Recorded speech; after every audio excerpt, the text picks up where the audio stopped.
Well, good evening, everyone. Welcome to Clearview Reads 2021. I'm Jenny Whittington. I'm the president of the Clearview Library Friends and Foundation, and we're happy to have you guys here tonight, even though it's on Zoom and we would usually be in person. So for 6 years, the Library Foundation has brought authors to Windsor for community author talks. And we are able to do this largely because of a generous endowment given to us by Vince Murphy. Vince Murphy is a widower of a former Clearview Library director. Her name was Kathy Murphy, and he gave the endowment in her honor. And we're really thankful because we've been able to bring in some great people and have these cultural events for our town. So thank you, Vince. I also wanted to say thank you to the Weld Community Foundation. They manage the endowment for us, and we're grateful for that partnership as well. So thank you to them. So for this year's Clearview Reads, we wanted to celebrate the 90th birthday of the Nancy Drew books. They're loved across generations, and we thought that would be a great way to involve the whole community in Clearview Reads. And you may or may not know, but the Nancy Drew books were penned by a variety of authors, and they all used Carolyn Keene as their pen name. And we obviously couldn't invite one of them or Carolyn Keene, but in the spirit of mystery writing, we decided to invite Anne Hillerman so she could discuss her mystery novels. And she said yes, and we are so happy to have her. The foundation, we had a lot of fun with this Nancy Drew theme. We did a couple of community events that went along with it. And one was a community scavenger hunt. And it went really well. And if you were downtown Windsor for the past couple of days, you probably saw some people reading or hovering over their clipboards and looking to all the architecture in downtown, trying to find clues for the scavenger hunt. Because we had a little Nancy Drew themed scavenger hunt that ended in the library.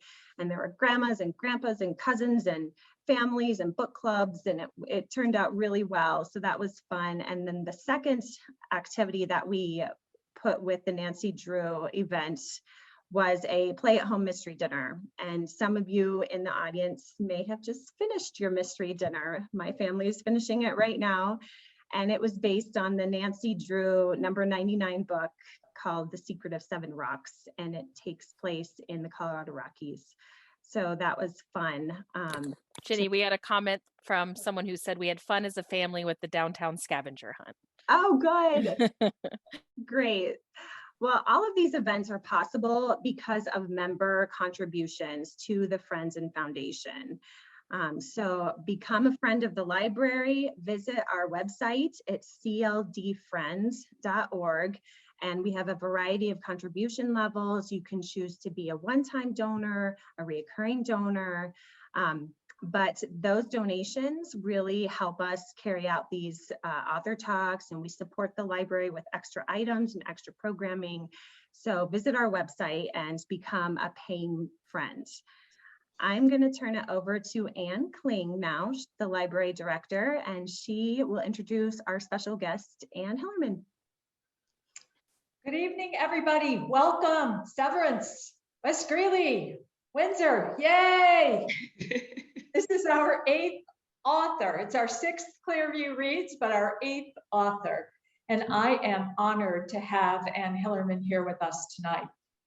So here's a thing about Anne Hillerman. When she was a child, people would ask her if she wanted to grow up to be a writer like her dad, Tony Hillerman. And she lied. And she said, no, I don't want to be a writer like my dad. But lo and behold, she grew up and she became a writer in her own right, a nonfiction writer, an editor, a journalist. And then her dad passed away, and he had a very popular mystery series. And Anne decided to enter the world of fiction mystery writing and continue her father's series. And so we're glad that she did that, because not only did she continue the characters that her dad had, Leaphorn and she, but she made the series her very own by adding a Navajo female police officer, Bernadette Manuelito. And Bernadette is the key protagonist in Anne's mysteries. I believe that there's more than just the people characters in Anne's books. I think the Navajo Nation and the culture and the Southwest are also characters in her books. And if you haven't read them yet, I encourage you to pick one up and read them because they really are good mysteries with a lot of culture and history and so much more in them. And so without further ado, I present to you Anne Hillerman. Good evening, everyone. What an honor to be with you tonight in Zoom land or wherever you are in your own living rooms, enjoying that lovely mystery dinner. I was particularly pleased to get this invitation because Nancy Drew was such an inspiration to me. I want to back up a little bit. I'm going to talk tonight about my writing process, about what my sources of inspiration were. But before I talk about any of that, I want to talk a little bit about libraries and why libraries meant so much to my family and mean so much to me. And I think I was lucky enough to grow up in a family where reading and books were really, really important. And I think one of the reasons that this was so important in our family was that when my dad was growing up, he lived in a tiny little rural town in Oklahoma where there was not a library. But the Oklahoma State Library had a program called Books by Mail. So my dad was the youngest of 3 kids. So he and his brother and his sister would send letters to the librarians. They would say, "Dear librarians, please send us the Hardy Boys, send us books about aviation, send us books about cowboys and Indians." His sister probably said, "Send me the Bobbsey twins," whatever. You know, this was back in the 1920s and 30s. And then they would send off the postage for their books, and then they would wait, and then a box would come, and they would open the box. And I want to read you. This is what my dad said about this. "I still remember opening the first package and pulling out History of the Masonic Order of the West. And then there was Recovery of the Cotton Industry in South Carolina," stuff like that. Along with the books, there would be a very polite letter from the librarian saying something like, "We regret that we could not mail you the books you requested, but we substituted some titles we thought you might enjoy." Well, my dad didn't give up. He kept asking for aviation and war stories and the Hardy Boys, and he kept getting the Fall of Rome and the geology of Oklahoma. But he said in retrospect, he thought those librarians were pretty smart because they really expanded his ability to read. They expanded his area of interest. And he learned things from getting those books by mail that he never would have otherwise. So, and as you can imagine, having that base of knowledge then ultimately led him to become a reporter and an editor, and then to his ultimate career, which was writing the Jim Chijo Leaphorn mystery series.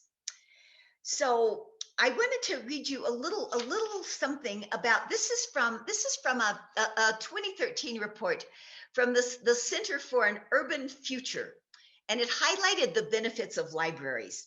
And I thought this really resonated with me. They said, quote, "No other institution, public or private, does a better job of reaching people who have been left behind in today's economy. People who have failed to reach their potential in the city's public school system, or who simply need help navigating an increasingly complex world." So I love libraries, and I was really honored to get this invitation. Libraries have been really important to me in my progression, my trajectory as a writer. I think, first of all, because they allowed me to read all different kinds of books. I was the eldest of 6 kids. When I was growing up, my dad was supporting our family with a newspaper man's salary, which wasn't a lot. So we would buy, my mom and dad would buy books first, but most of our books came from the library. And that was where I discovered Nancy Drew. I remember reading my first Nancy Drew and the second, and the whole list of Nancy Drew books. So without libraries, I don't know what would have ever become of me. And then secondly, when three reasons I love libraries. Then when I was 13, which is a very terrible age for any person to be, my mom and dad moved from Santa Fe, where I had lived forever and all my friends were, to Albuquerque, where I knew nobody. And I was shy. I was like the tallest 13-year-old in my school. And the whole thing was just really wretched. But luckily, my mom and dad picked a house that was about 2 blocks from our public library. So I would go over there every day after school and kind of hide out until I had to go home for dinner. So when summer came, these librarians took pity on me, and they said, we've got this job as a page, which is, like putting books on the shelf. And would you like to have it? And I think they paid like 35 cents an hour, but that didn't matter. I was just so happy. I survived the summer because of those kind librarians. And then I was starting high school in the fall, and it was a school where there were kids from all other schools. So I didn't feel so lonely. So there's a warm spot in my heart for those librarians who took pity on me. And then the third thing, when I was starting my career as a writer, I had never done any public speaking. And I didn't really think that would be part of my trajectory as a writer. But as you all know, I'm sure, if you want people to know about your books, the best thing is to get an invitation like this, where you can talk about yourself and talk about your books, and people who haven't heard of you, who have nothing to do tonight, maybe will tune in, and then they'll hear about you and they'll buy your books. And a lot of libraries are really looking for people who will speak for free. And that was me. So I really learned how to be a public speaker, or how to start becoming a public speaker with all of these really generous invitations from libraries. So I'm always happy when I get a chance to talk about libraries.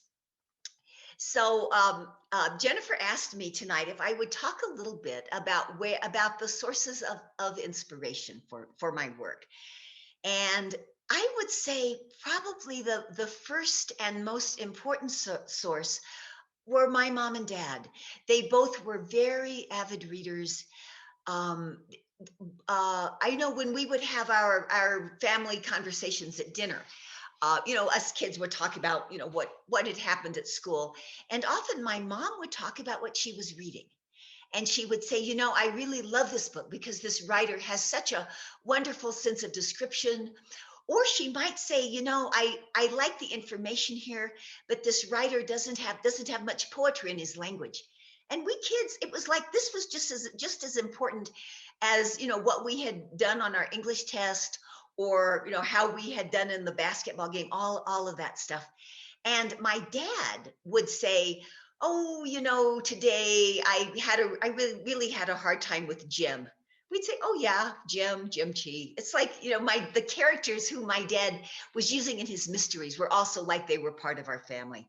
So that was part of my inspiration, just growing up in a family where reading and stories were really valued. I think the second thing that really inspired me to be a writer was my dad's passion for journalism, for the stories that he was writing about even before he became a mystery writer. And then later, for how much he loved writing his novels.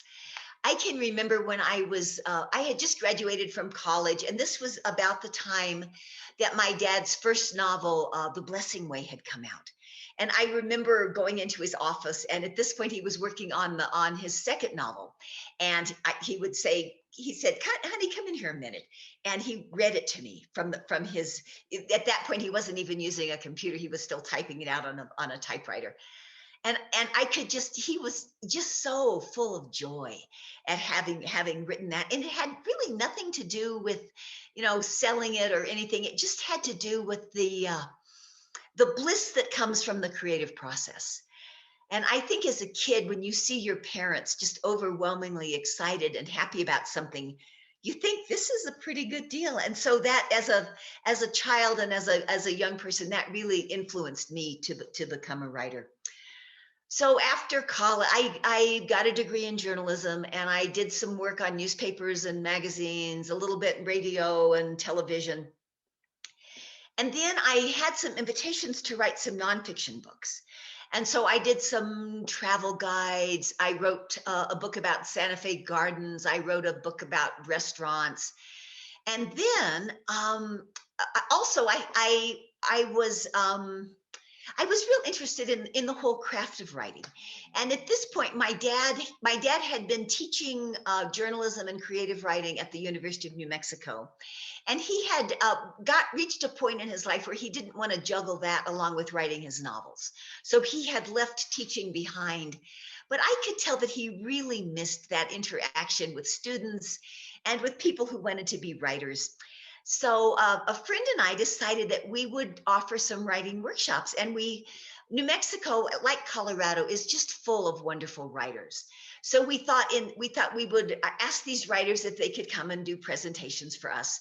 And so, of course, we asked my dad, and he said, do I have to help organize it? We said, no, Jean and I will organize it if you would just, be one of our presenters. And he said, sure. So anyway, I guess I did that for about 5 years. And at the time, again, I was not thinking I would write fiction, but hearing people like Michael McGarity and Chuck Greaves and Margaret Cole and Sandy Alt and Doug Preston, a lot of writers who really know what they're doing, to hear them talk about how they built characters, how they handled dialogue, how they developed a plot. At the time, I wasn't thinking I would be writing fiction, but I thought it was really fascinating. So all of this, and I'm at this point, I'm writing columns for the newspaper. I'm going on with my nonfiction books. So then in 2008, my dad died. And at this point, I had just, because of those workshops, one of our presenters was a writer named Michael McGarity. And Michael was doing a talk about the role of landscape in his books. And so my husband, who's a professional photographer, said, she said to Michael, what if I take pictures of the landscape that you write about? And while you're talking, we'll have a slideshow behind you, and we'll show Tularosa and White Sands, all of those places some of those places that are in your book. And Michael said, sure, that would be fine. And my dad was in the audience. And so after that presentation, he came up to me and he said, honey, that was really nice. I said, oh, I'm glad you liked it, Dad. And then he said, why didn't you ever do anything like that for me? I thought, oh, indeed. Why didn't I? It was it was just like an anvil kind of falling on my head. It was a great idea. But instead of doing it like a slideshow, my husband and I decided that we would do a book. And I thought, gee, maybe Dad will want to drive through the Navajo Nation with me. And while we're in the car, he'll tell me all these wonderful stories of his first trip to Canyon de Chelly, his first time in Monument Valley, how we got stuck in a snowstorm at Hopi, whatever. I thought, oh, this will be so great. So I suggested that to Dad, and he said, oh, honey, don't you have a computer? I said, well, yeah. He said, well, just put the pictures on a computer. I said, well, okay. But anyway, I was disappointed. But at that point, he was in his 80s, and he understood the value of a good nap, and he understood how many days it would take us to drive through the Navajo Nation. So Don and I did that book, and we had just about finished it when my dad died. So then we went on the road with the slideshow, and we would, talk to people at libraries and Rotary clubs, and whoever would have us talk about our book and talk about my dad and talk about the Navajo Nation. And then we'd say, did anybody have any questions? And inevitably, the first maybe second question would be, so did your dad have any novels that were almost finished? Any books that can continue the Jim Chee, Joe Leaphorn stories? Anything that maybe an editor could, clean up a little bit? Basically, will the series continue? And I would have to say, no, sorry. Dad really took care of business before he died. And then I could just see this person's face fall. And then he or she would say, oh, I love those characters. I'm going to miss those stories. I guess I'll just have to read the whole series all over again. And honest to goodness, I must have heard that 50, 80 times. And this whole time I'm missing my dad, but it dawns on me, besides grieving the loss of my dad, I'm also thinking, just like these readers, no more Jim Chi stories, no more Joe Leaphorn stories. And it dawns on me at some point in the process, there's nothing I can do about missing my dad, but maybe there is something I can do about Jim Chi and Joe Leaphorn. And so that was a really big source of inspiration for me and totally unexpected. I mean, I have to say during doing those workshops, a couple other writers had said to me, your dad's getting up there. He's not going to write this series forever. Why don't you talk to him? Maybe you could do a book together like Dick Francis and his son, or, there is precedent for writers doing that. But I really could not imagine the world without my dad in it. And those stories, they were his stories. I love those stories, but it just seemed, I don't know, it didn't seem appropriate for me to say, so, okay, Dad, you want me to help you write the stories? But after he died, I thought, well, maybe I could write a mystery. And the one thing I knew, and I guess another source of inspiration for me, was the character that Anne mentioned, Bernadette Manuelito. And I had always really liked this character. And it seemed to me that my father had never done her justice. I know of those of you who've read his series may remember he did a book called The Sinister Pig. And in that book, Bernie Manuelito goes down to the New Mexican border. Has left Navajo police. She goes to work for the Border Patrol. And she discovers these guys who have an illegal drug business, and she's doing a pretty good job of solving the crime. But then she makes a mistake. She gets captured by the bad guys, and you kind of think this is going to be it for Bernie. But somehow Jim Chi manages to go all the way from the Navajo Nation down to the 800 miles, however far it is, down to the border, and he rescues Bernie. And then in Skeleton Man, which was Dad's second to last book, again, Bernie's doing well. She's found the bad guys. She rescues this woman who is in jeopardy. She finds some stolen diamonds. She finds this old shaman who tells her everything that's happened. She just about has the case wrapped up. But because my dad loved Joe Leaphorn, loved Jim Chi, there's all of a sudden a flash flood in the bottom of the Grand Canyon. There's chaos everywhere. And again, Jim Chi rescues Bernie. Jim Chi saves the day. So I didn't say anything about Sinister Pig, but after Skeleton Man, I said, Dad, I think your readers really would like to see Bernie not get rescued. They'd like to see Bernie really solve the case. Let her grow up and be a full-fledged crime solver. I was very, very strong on this point. And my dad looks at me. There's this silence for a few moments, and then he says, "Oh, honey, what an interesting idea." But luckily for me, and luckily I think for readers who love the series, he didn't think it was interesting enough to actually put it to work. So after Dad had died, and I'm thinking, how can I continue this series without being Tony Hillerman? How can I be true to the groundwork that he's laid, but give it a new twist? Do something so it won't just seem like a poor copy of what Dad was doing. But so the readers who loved his series might also love whatever direction I take it in.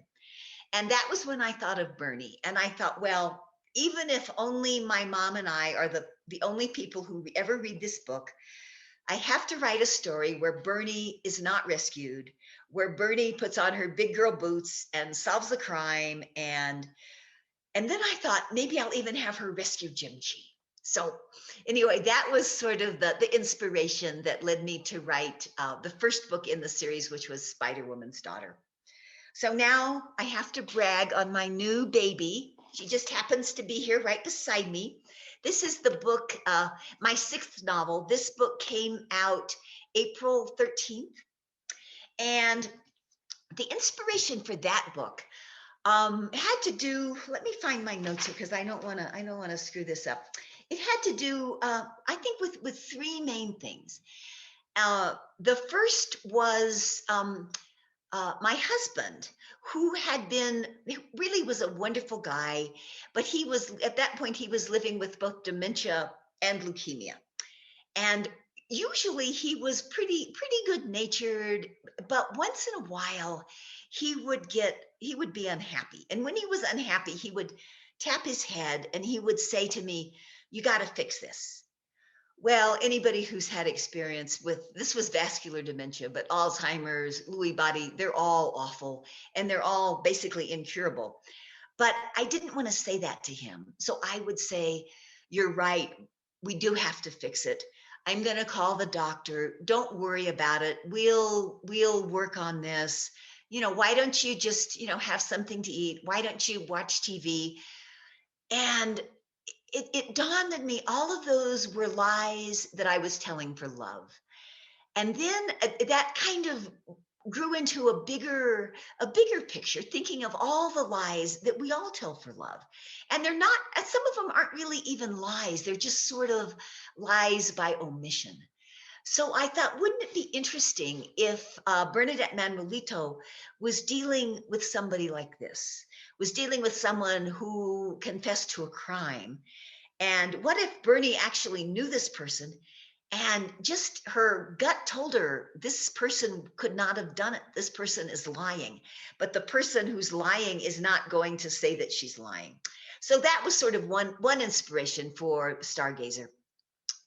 The second inspiration was my goal when I took over the series, which was to try to introduce readers to different parts of the Navajo Nation. And in the book that I wrote before Stargazer, I had done a lot of research about a historic incident called the Long Walk. And that was when the US government decided that all the Navajo people should be farmers, and that the Navajos were causing too much trouble with ranchers in Arizona and New Mexico, and they should just move them all down to southern New Mexico and just stop all of this trouble. Well, needless to say, that was a terrible idea. And there are a lot of stories around the Long Walk. And one story that really captured my imagination was the story of the founding of the Alamo Navajo Reservation. And there are this is a little island of Navajo culture, basically in south central New Mexico, not connected to the big reservation. And there are a lot of stories about how those Navajo people happened to be there. And one of the stories is that the Holy People decided that was the best place for those Navajos. One story is that when the army came to round up the Navajo people, these people were smart enough to escape and found a good place to settle where they could live in peace. And then there are other stories too, but I thought this is an interesting facet of Navajo culture that Dad never talked about, that I could weave into my next novel. And the other thing that I really enjoyed about learning about the Alamo Navajo Reservation is that it's about 45 minutes from a wonderful astronomy facility called the Very Large Array, which is out on the San Agustin Plains. It's a set of radio telescopes which listen to radio signals, low wave signals from outer space. This was the place where black holes were first discovered. The telescopes are mounted on railroad tracks so they can adjust them to listen to different parts of space. And they also have they've done a lot of really fascinating research. And they also have an agreement with what's called SETI, which is the science, the branch of science that's listening for possible signals from intelligent life from outer space. So I thought, wouldn't it be interesting to have a scientist who works here as one of the characters in the new book I was writing?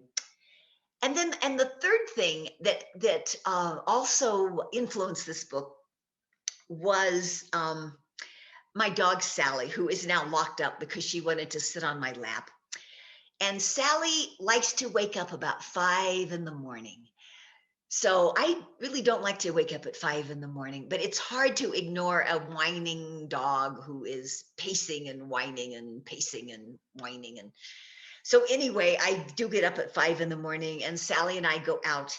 And when we're out, we look at the stars. Or at least I look at the stars. I think Sally is just sniffing.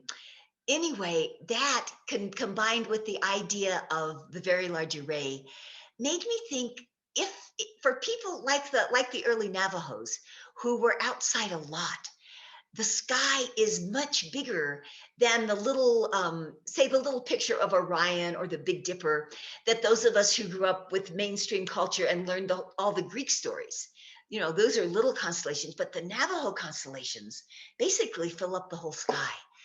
And so I thought, wouldn't it be fun to be able to write about the Very Large Array and science without putting people to sleep, but also to include Navajo star lore and to kind of do some comparing and contrasting. So those were sort of the inspirations that led me to write Stargazer. So the other thing that Jennifer asked me if I would talk about a little bit tonight is my writing process. And you all may realize there are, when people write fiction, basically there are two main approaches. One approach are the people, the very analytical, organized people who they maybe come up first with a title and then they start with an outline. They like have chapter 1, chapter 85, all of the incidents that are going to happen. They spend a lot of time doing these outlines. And then when they write the book, they look at the outline and they just kind of fill in the blanks. And then there are people like me who maybe start out with an idea, like an idea of setting, an idea of, like, I know, since I have 3 main characters, I know which character is going to be solving the main crime, and that the other 2 will kind of be auxiliary subplot characters. And then I know what the crime is usually, and I think I know who the villain is. And that's sort of what I start with. And then I just kind of start writing. And it's very messy and circular. But for me, it also is part of the joy of it is discovering what happens. Just kind of figuring out who I need as auxiliary characters, thinking of what happens next, kind of getting my characters into a bad position and then watching how they solve it. I don't recommend this way of writing to people who are thinking of writing because it's really messy, and I end up writing stuff that doesn't get in the final book. But for me, it also is more fun and also my brain just doesn't like that analytical approach. But one thing that happened to me that I sort of regret, but I'm sort of happy about, excuse me.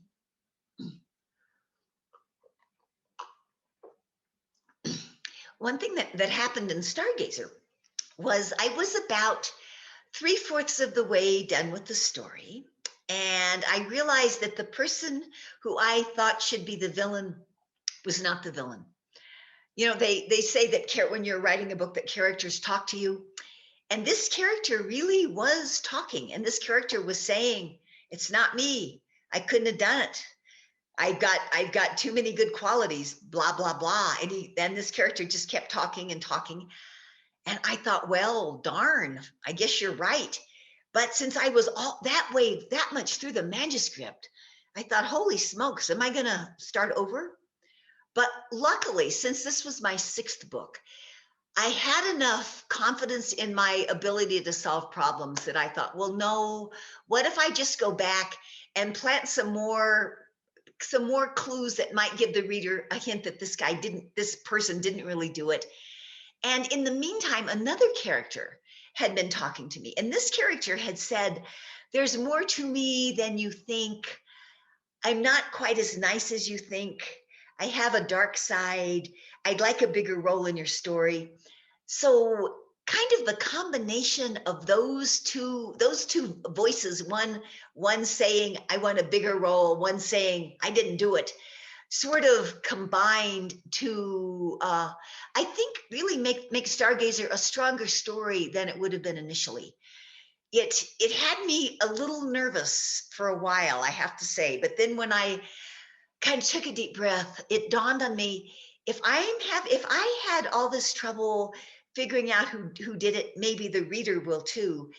And those of you who like to read mysteries, I think, can appreciate that, where you're, at least I know as a reader, I appreciate that, where I'm going down, I think, oh yeah, I've got this figured out. And then all of a sudden, the person I thought did it dies or something happens, so I think, oh, I missed it. And then, then when I figure out who did it, or when I get to the end of the book and read who did it, then I can go back and think, oh yeah, this clue and this clue and this clue. So anyway, that's sort of the story of how my creative process works. And I wanted to read you, I'm not going to keep you up forever tonight, but I wanted to read you just a little section from one of my books that has to do with the characters that I inherited. And, a lot of one of the challenges when you're writing a first novel is to think of who the characters are. Who do you want to be telling the story? Who are their supporting characters? Who's the antagonist? So I was lucky because I inherited some wonderful characters, but like I said, I knew that I had to do something to change them up a little bit. So I'm going to read you this because this is from my first book, and let's see if I can find the end of it here before I start. And it made me smile because it was something that my dad never did. Okay, so this is Bernadette Manuelito. She's driving back to Shiprock after a very hard day of crime solving.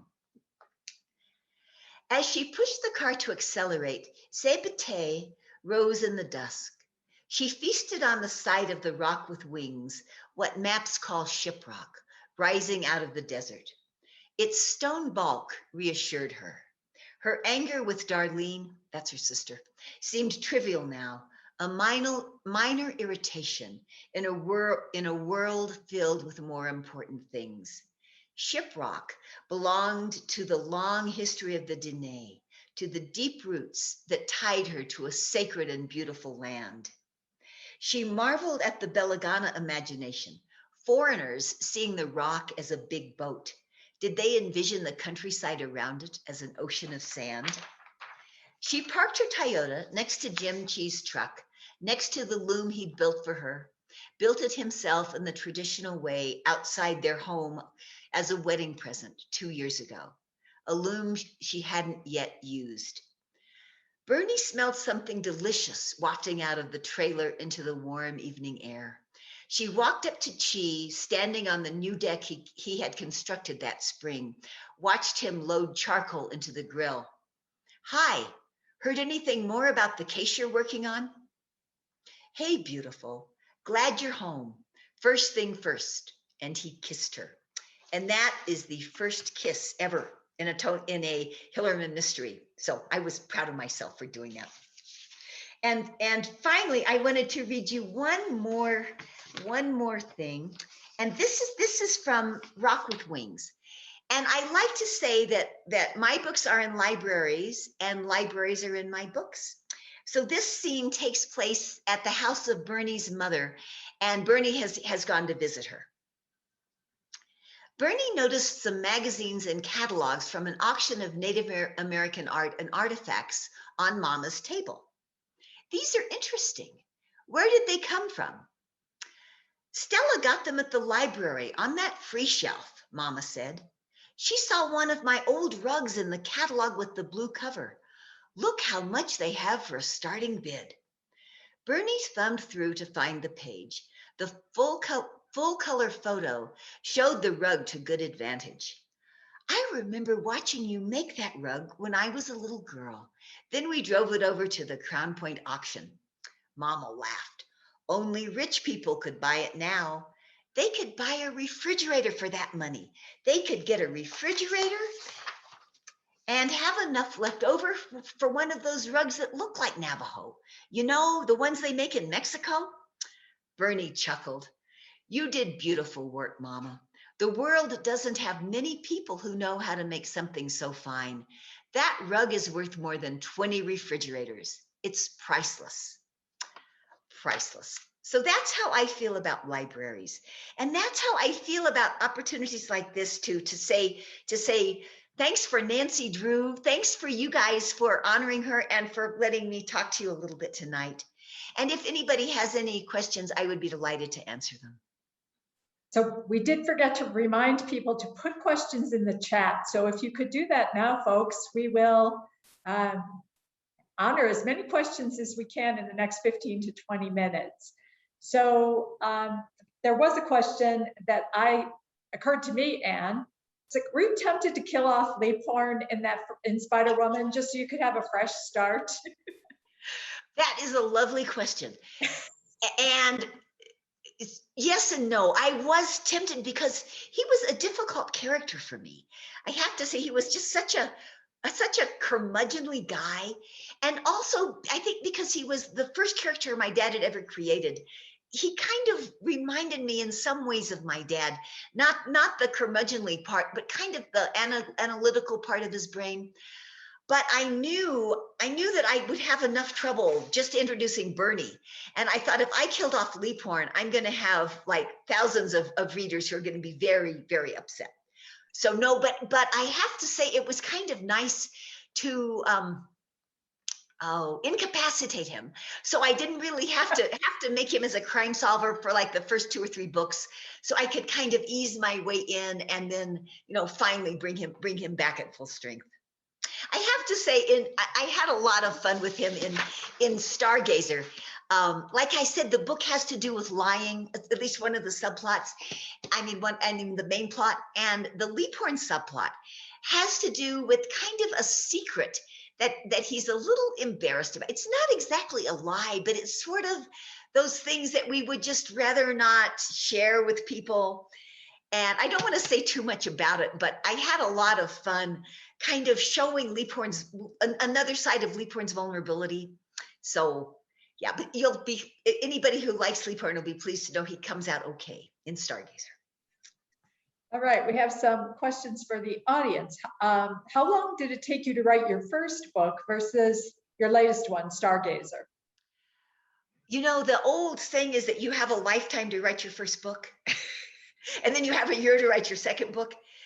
But I would say I probably worked on the first book about 3 years. It took me, besides writing a novel, I was learning how to write a novel. So I had a lot of excess, everything in it. I was lucky though, because my mom, who really was my dad's first and best editor, was still alive when I finished what I thought was a decent manuscript for Spider-Woman's Daughter.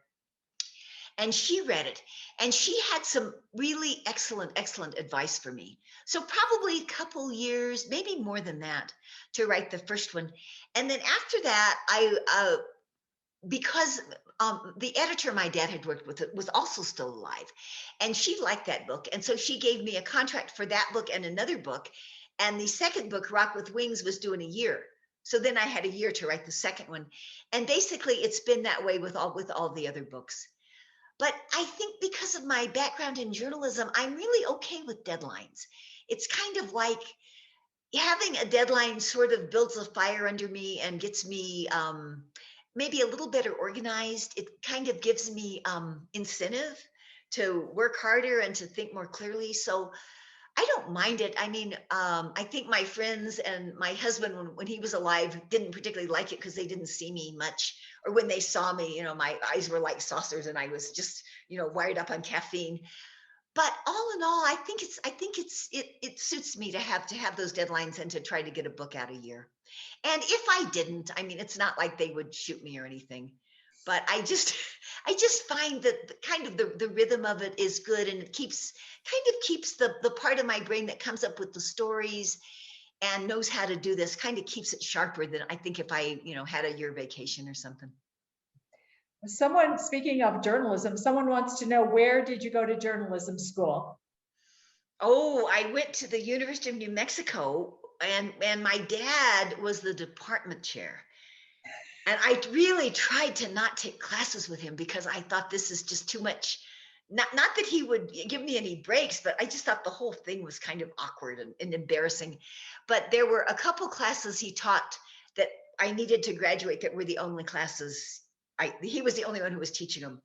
So I did have a couple classes with him. It was okay. I mean, I think he always graded. He would give you a grade for content and then a grade for the technical part. And he would usually give me a pretty good grade for the content and a pretty bad grade for the technical part because I was a terrible speller.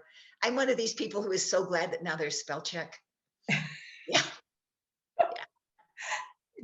Do you have any advice for young authors who are trying to get started on writing a book? Yeah, I would say write every day, even if you don't feel like it, even if you have a headache, even if your boyfriend is in town after, when he's coming back from Afghanistan or wherever. And I would say, don't be too hard on yourself. I mean, it's like, if you were learning to play basketball and you go outside and start to shoot baskets, everyone wouldn't go in. And the same is true with writing. But I think keeping up with it really helps. And the second thing, of course, is reading a lot, reading people who really know how to write. And then even reading books. I mean, first of all, reading for the story, and then maybe going back and thinking, why did this book make me cry? Or why did I kind of skim through these 3 pages? What was it about it that didn't interest me? Doing that kind of critical reading, I think, really helps. Some people find that it helps to have like critique groups, to have, to have other people who want to write or, on whatever level, read your work and then tell you what they think. I find that sometimes that helps, but you have to be kind of careful with it. Sometimes people want you to write the same way they write. And sometimes people are just kind of mean and jealous, and you don't want those people critiquing you. At the same time, you also don't want people who say, oh, you're the best writer ever, and I love everything you've ever written. You want people who can honestly say, I thought this was really good, and this was where I started to fall asleep. And the second thing I would say about critique groups is that's the kind of feedback you want, but you don't want somebody to say, and why don't you have an alien come in and, and solve or you don't want people to solve the problem for you. At least I don't. I just want people to kind of tell me what didn't work. And that tends to help me make my own writing better. So I hope that helps. All right. This question is from Chris Murphy. Hi, Chris. Chris is actually our sponsor, Vince Murphy's son. He wants to know, what will your next Navajo Land book be about? After Stargazer, that is. Oh, that's a great question. I just submitted that manuscript to my editor in New York, and she wrote me back and said she really likes it. And I haven't looked to see what she didn't like, because I'm still celebrating my new baby here. The book that I just finished is set partly at Rainbow Bridge, near Lake Powell, which is a very sacred site to the Diné and to a lot of the tribes in the Four Corners and on the Colorado Plateau. And it also involves Antelope Canyon. The Jim Chi story involves, of course, a dead person, and Jim is allegedly on vacation. And he's trying to decide what he wants to do with the rest of his life. He had a chance in Stargazer. He gets kind of plunked into administration. And I think that happens to a lot of people. You're really good at what you do, so you get moved up to something that you really don't want to do.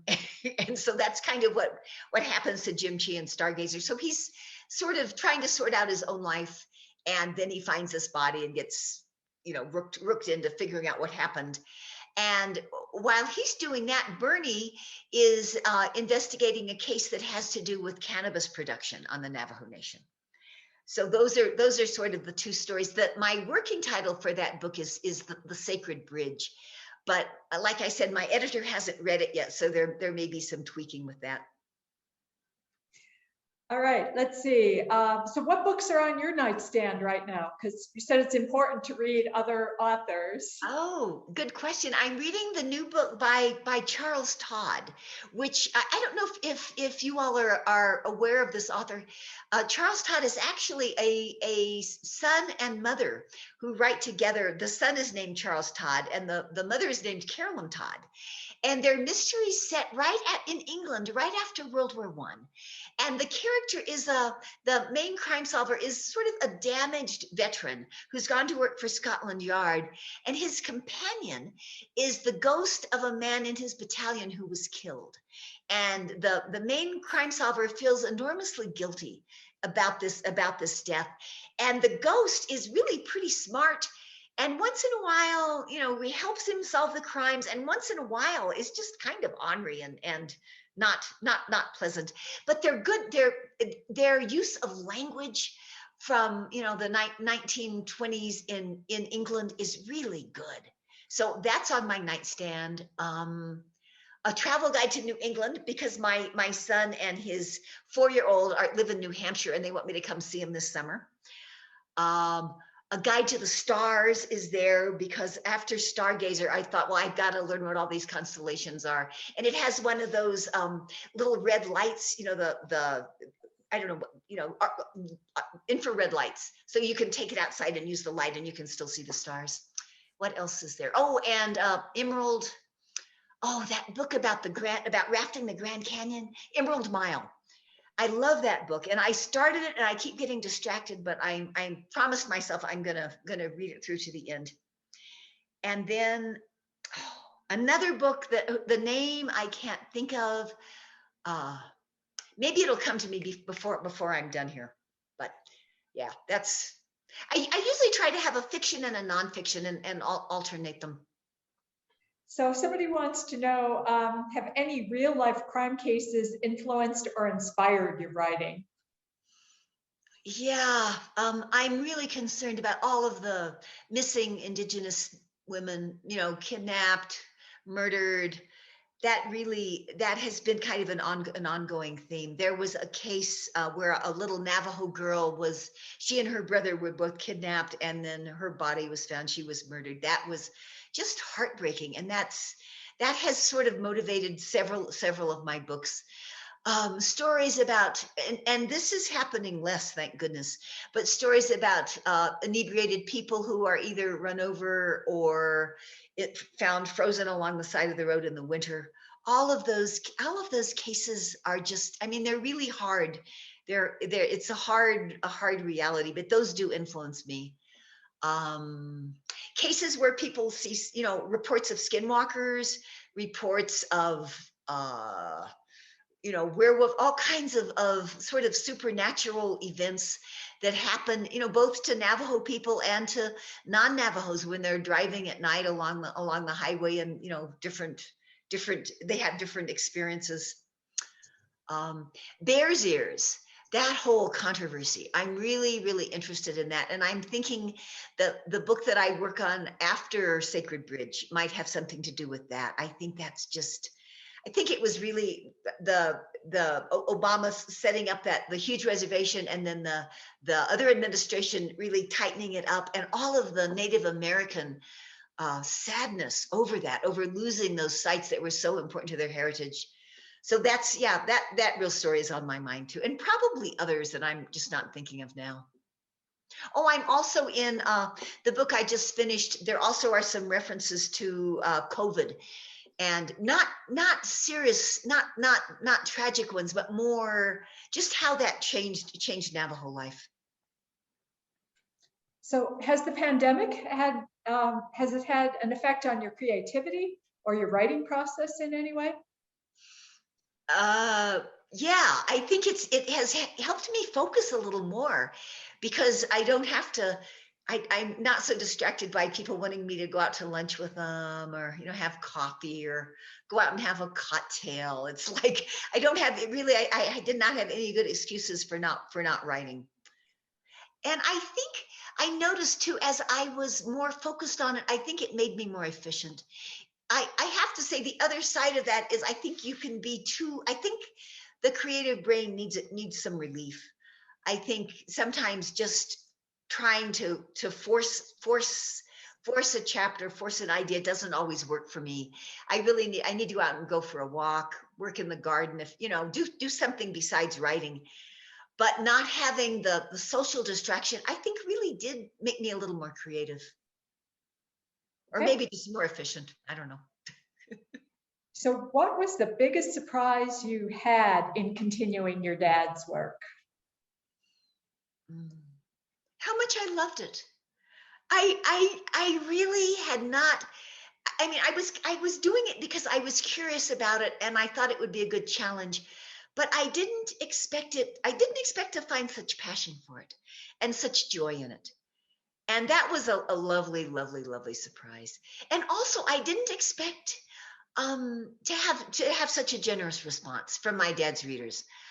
I thought, I'm the new girl. Dad had written 18 novels in this series. I thought, people might be kind of kind to me, but the fact that people were really enthusiastic about having a woman detective and that people were so generous about, my efforts to continue the series, that was a lovely surprise.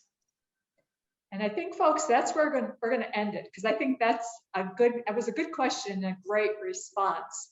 So thank you, Anne, for spending an hour with us today. We were excited to have you here, and it was great to hear all of your insights and how you write and about your next book, all the good information you gave us this evening. Folks, don't leave yet, because we have with us tonight Joanne Perko. Joanne is Vice President of the Friends and Foundation, and this is the moment those of you who entered the contest have been waiting for. You'll find out if you won or not. So Joanne, take it away. Can I say one thing? Yes. Sure. Thank you for having me, and thank you to everybody who listened, and keep on reading. It's just so important for on so many levels. So thanks. I really enjoyed being here with you tonight. And thank you for loving libraries. Oh, of course. Okay, thank you, Anne Hillerman, and thank you, Anne Kling. First, I'd like to also thank the students who participated in our mystery short story contest.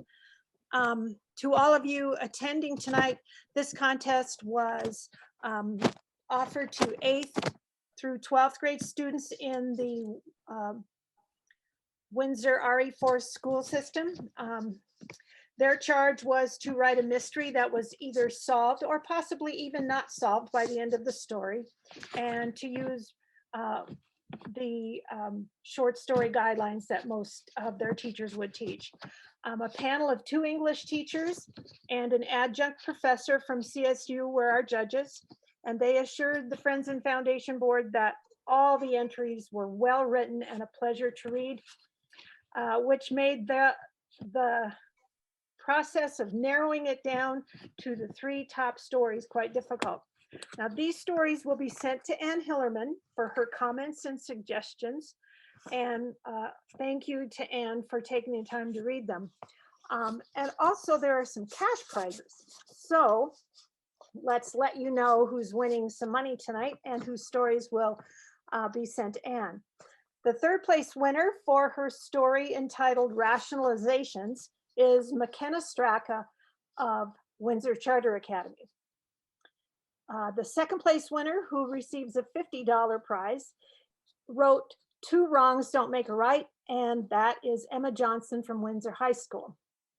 And the 1st place winner of $100 from Windsor Charter Academy for her story entitled The Vile Vindication is Caitlin Bicknell.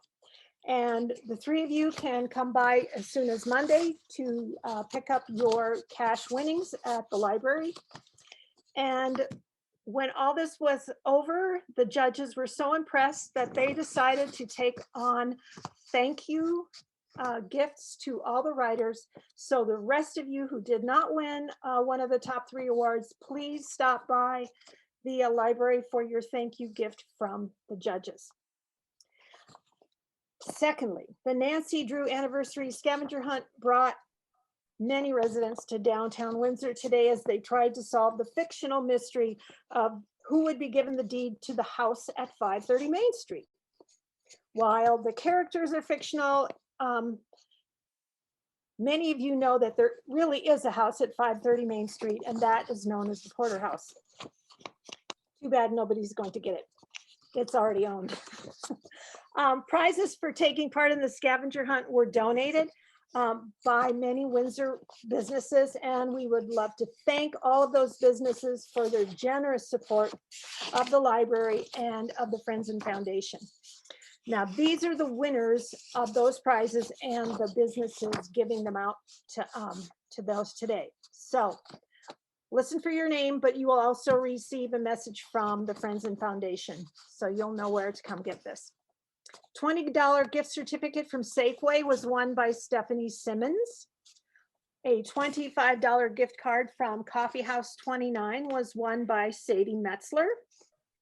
$25 gift card from Lonesome Buck Restaurant was won by Grace LeCang. A $20 gift card from the Little Flower Shop goes to Rachel Link. A $20 gift card from King Supers goes to Amber Sommerfeld. And a $25 gift card from 4 and 20 Blackbirds goes to Quinn Ojala. A $25 gift certificate and a ceramic statue from the Chilpots Ceramic Store goes to Monica Stupa. And then there are 3 cash prizes. A $50 prize goes to London Kingree. Another $50 prize goes to Gavin Ojala. The Ojala family did quite well today, I think. And a $100 cash prize goes to Mary Beard. Now, all these winners will be contacted by either phone or text or email, whatever you gave to the foundation, Friends and Foundation, after you did the scavenger hunt. So you'll hear from us very soon, and you can pick up your prizes starting Monday as well. And third, the mystery dinner kits were a big hit with over 60 mystery kits sold to either families or couples who are, probably done solving the mystery by now. And we would like to give a special thank you to the 3 local restaurants who took part in that tonight. They were G5 Brew Pub from Severance, Dickie's Barbecue Pit from Windsor, and Roma's Restaurant of Windsor. Each restaurant provided a wonderful meal opportunity for families and couples, and we are very grateful to each of them for their support. And next, I'd like to extend a very special thank you to Janet Kretsch of Fort Collins for her help in creating the scavenger hunt and the mystery dinner kit. Her willingness to donate her creativity and writing talent were a wonderful gift to the Clearview Library District Friends and Foundation that helped make this year's event so much fun. Well, we hope that you've enjoyed the events that the Friends and Foundation and the Clearview Library District have provided this week. We had lots of fun making this event come about. So if you're interested in this kind of thing, the Friends and Foundation is a fun and energetic organization that provides support for library programs here in our library district. And if you're looking for a way to become involved that gives back to everyone in the community, a membership and involvement in the Friends and Foundation is definitely one way for you to do that. I would encourage you to become a member of the Friends and Foundation. Simply navigate to our website at cldfriends.org for more information. Or you can access the Friends website by clicking on the Friends and Foundation link at the bottom of the CLD Library homepage. So thank you, everyone. It was fun. We had a great time this week. Very busy. Tomorrow, we're all going to crash and not wake up till noon, if we're lucky. And back to you, Anne. Thank you. Well, what a great evening. Thank you, Friends and Foundation. Thank you, staff from the Clearview Library District, Casey Lanzinger Pierce and Jennifer Bradley and your team. Good night, Anne Hillerman. Best of luck in your writing. And good night, people of Windsor, Severance, and West Greeley.